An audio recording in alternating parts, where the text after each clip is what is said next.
Good morning, folks. Phil Davis, Ancestry Lands, AncestryLands.com. First off, I want to thank the people who actually stay through the entire part of the video, the people who actually watch the video all the way through. A lot of you have very short attention spans, and when information is being given to you, because you go through short speeds and all the quick hits, you're not able to process information that well because you're not staying around long enough for that. You know, you're not willing to hear the story and learn the points that come out. Everybody wants the points right here, hook, line, and sink. But actually, you walk away with no knowledge, no information, no understanding, because understanding takes a while to accomplish, to achieve understanding. You have to learn and listen long enough to come to an understanding. You're not going to get something just because I tell you 1 + 1 = 2, but you don't understand the math. Now let's get to the point of the video. We're going to talk about the struggles of what it is to be a business owner, small business owner. The frustrations that I myself go through constantly. And I'm going to also tell you what I do to relieve that stress, what I do to keep myself staying positive, because I don't think that this is just limited to people who are small business owner. Anybody trying to make it in any field in life is going to experience what I call the uphill battle. What is the uphill battle? The uphill battle is when you are now at a point where it's all incline. Whenever you have to walk up a hill or an incline or a mountain or anything that requires you to not walk flat or downhill, it's harder. It's much harder. And that usually comes at a point when you're right about to hit that success point, or when you've hit a success point and then you start to level off and you got to climb up again. It's not easy. Most of the time that you're going to look for people to give you some sense of, positivity, some comfort. You'll look to people like your spouse to give you some confidence, some affirmation, some ability to just say, hey, you're doing okay. You're doing great. But oftentimes we know that's not true. What are you met with? Think about this, right? Just think about it in your life right now. When you've been trying to achieve, what have you been met with in life? Was it positivity? Was it people that were saying, hey, let me bring you a cup of coffee because I see you working hard at night? Let me get you something to eat because you look like you might be starving because you're sitting at a computer for hours on end. No, that's not what you get. You know what you get? You get people who are telling you need to stop working, you need to stop doing what you're doing it too much, you're doing it for too long. And even if you give them the reason why you're doing it is to help out the very people who are telling you to stop doing it, to not do it as much, to stop being braggadocious, to stop being successful, even though your success highlights and makes them shine, they still, even though they know it's for their benefit, they still will tell you need to start taking a day off. Don't do this, don't do that. Even if what you do, if you succeed, they benefit. If you fail, they also fail. None of that matters to them. What matters to them is their perception of what they perceive at that moment in time. The lack of support that they have for you. And is it really support because they cheer you on or say, hey, I'm glad? No one's down in the dirt with you. No one's down in the weed, down in the muck doing it.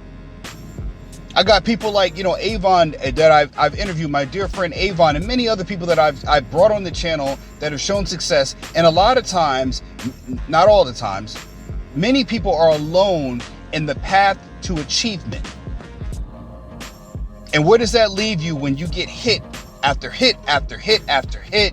You're supposed to be strong. You're supposed to be this. You're supposed to be that. And no one thinks for a second, maybe you have feelings. Maybe you get frustrated. Maybe sometimes you don't want to hear that, oh, everything will be okay. And it's just false words, sweet words of nothing. Maybe sometimes you just want to let out and vent to a person that is willing to freaking listen. And when I say listen to what you feel and hear what you have to say. There's a difference. What I just said. Listen to what you feel and hear what you have to say. Most of the time, people are barely giving you their attention, barely listening to what's going on, barely have an understanding of what it is. All they're doing is just waiting for their turn to talk. And what do they give you? Sweet words of nothing. You know what the term sweet words of nothing is? It's basically, for layman's terms, just bullshit. Somebody tells you something that you feel more empty than you did when you talked to them. You're walking around with a load. When I say load, you're walking around with weight on your chest, on your shoulders. You feel like you have the weight of the world pressing in on top of you. And you look to your left, you look to your right, and the only thing people tell you to do is smile. Be positive. Think this, think that. Well, how does that work for you? You'll see a person in that position, and what you won't do is sit down and say, hey, come to me and get that stress off. Come to me and vent. Tell me what's going on. Let me think and ponder on what you said and come back to you with some things that I've come up with that can help alleviate your stress. Things that I could do to help make it easier for you. That's not what people approach you with. What do? They hear you out and they leave you to figure it out. Like that's some kind of victory. And then if you're part of here's the kicker, right? You're going to laugh when you hear this part. What happens when you do end up figuring it out and become successful? Then you feel confidence, right? Because what you end up doing is you work it out. You learn how to figure it out. Now, when people tell you to figure it out, many times people do not figure it out. 90% of the times people will fail because they either get frustrated, which is something you're going to do. Just understand these are things that are going to happen to you. I'm going to identify those things first. You're going to get frustrated. You're going to get discouraged. You're going to get frustrated first because you do not have enough resources or knowledge or people to help you achieve your goal. You cannot do it by yourself in many realms in life. And once people start understanding that, the world would actually be a better place and people would be more helpful. The other one is you're going to get discouraged because you're typically the only one doing it. You're trying to separate yourself to go to a higher level, and the people around you are stuck in their ways, stuck where they're at. And you do not have anyone in a wolf pack, in a pride or a group to be able to help move and motivate you and say, hey, I'm doing this too, to inspire you. To say, hey, we're all moving in the same way. I'm also trying to achieve success, and I do go through what you're going through as well. So you feel discouraged because you're the only one. It's like, being guys on the street corner. The guy that's trying to not get away from doing the street stuff and try to go legit. What happens? Everybody else around him doesn't want to go legit. Look at the movie Power, show Power, right? The character Ghost, he wants to go legit. But what is it? His wife, his best friend, even his children, his son, want him to stay in the game. And he's trying to move away towards a different path, and people keep just dragging him back in. Even Al Pacino said that in Carlito's Way, in The Godfather Part 3, even though that's not the best Godfather. He said, every time I try to get out of this life, they keep dragging me back in. Something keeps pulling me back in. And you'll find that a lot of times. What happens? You're just trying to diet, right? You're going on a diet, everything else. What happens? Your spouse comes with a birthday cake, and it's not your birthday, right? Oh, it just so happens there was a special on desserts. Here you go. And guess what? I got your favorite one. Not the one that when you are being a fatty, when you are looking to eat dessert. Not the one that you ask for when you actually want the dessert. It's the time where my abs start showing, and next thing I know, here comes Tasty Cake. Here comes, what's the other one? Sift out west. Here's the other one, Bunt Cake, right? Surprise! I love you. And you're sitting there discouraged because when you do go back into that, you feel like you let yourself down. And most of the time, I'm going to lay this last part in here about the things you go through. You feel alone in the world. You feel alone in the company of others. You feel alone in the company of friends. You feel alone because, again, the road that you walk is the road least traveled. I know many people might have tuned off if they're going right to the YouTube Shorts reel, but I think the people that are still here to hear this message. Because many of you, like myself, we're going through our own struggles thinking that we're the only ones going through it, and we are not alone in our own struggles. We are individually experiencing life in our own way, and we perceive our struggles as those that are only ours to have. We're the only ones having these struggles. We're not. The problem is we're not in a group to understand and share those struggles. That's what this video is about. Now, how do you deal with them? You definitely don't do it by beating everybody up in your household, taking out on your spouse. You don't do it by, you have to find constructive ways to relieve your stress. That might be through exercising. A lot of times, many a times, I clear my head by going outside and taking a long walk. You would be surprised what fresh air and nature will do to heal you or relieve yourself and renew your energy when you are in a time of stress. A walk does help. And I'm not talking about a walk outside, down the street and up and back. A brisk, nice walk out where you can take your mind and express yourselves free. Yes, I understand it's quite silly or quite alarming, and the police could pull me over at any point while I'm walking, for a black man walking down the street talking to himself, not having a conversation, but just talking out loud. But a lot of times, even when I'm most upset, doing that allows me to vent without any kind of pushback, without any kind of judgment. I can do it. Now, you can't just do that when you're walking in a neighborhood because people are going to think you're crazy. But what you can do is actually find a way to express yourself, talk to yourself. Hell, I would even tell you record yourself and create a video of just you getting it out. That's what you got to do. You got to get it out. You got to find an outlet to get it out. And many times we don't have anybody to talk to, so we bottle it up and we keep it inside. And what I'm saying is that what you got to do is find a way to talk outwardly into the world. And go for a walk. Get your mind off of things that are right in front of you and get your mind on freeing itself of all the mental energy draining you down. It's a big weight that you're carrying around and most people don't know. And what happens is you try to hide it, try to bottle it up, and what ends up happening, you flip, you crack. Something sets you off and you're like a match. And you don't know why you did it most of the times. The other thing is too, you might have to exercise. You might have to lift weights. You might, I go to the firing range. That's what I do. You may need counseling. I've gotten counseling before for grief. I've actually gotten counseling, not because I had a mental problem. It's just sometimes you need a person that can professionally help you work through things, and it has an end point. I had to get it for a period of my life that I needed to get through things and work through things. And I actually practiced the things that the person told me to get better, to the point where I did not need therapy to get me through the things that were ailing me through my days. And I had to do it alone. The people that you need therapy for are damn sure not the people showing up to therapy. That's for sure.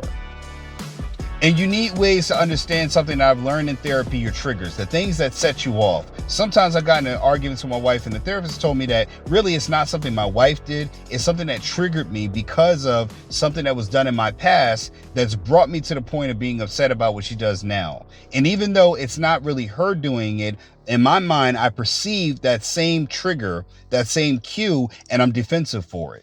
And that's what's going on. Once you understand that, you learn to be on the front end of your anger or your upset or your issue and learn how to mitigate that and bring forth understanding. That is actually can happen.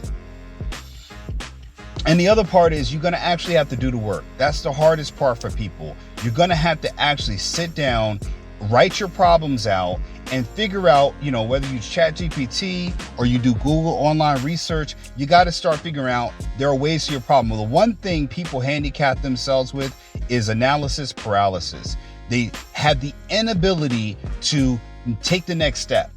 Okay, well, therapy's good. I don't know. And I haven't done it yet. A lot of times people will have solutions to their problems and they won't take the first step to solve them, even though they have the solution already there in front of them. They just will not reach out and grab it and say, okay, hey, this is what I'm going to do. Let me move forward. You got tons of people over here talking about they're going to make a YouTube channel and they don't know what to do, and they have an idea and they haven't pressed record yet. They haven't hit the first video. Well, what equipment I need to do? Start recording. Just do it. And you have to do the work. You got to do the time to work on yourself in order to better yourself. There are no shortcuts to getting better. And it's not something you can sweep under the rug and say, well, I'm okay. I'm okay. Nothing's wrong with me. Nothing's fine. If your life is crashing down around you and you do not have things working in your favor, you are not fine. What you need to do is make improvements. And we got to get away from the stigma of thinking that making improvements on ourselves, none of us are born perfect. Great. Okay, so good. Keep that in mind.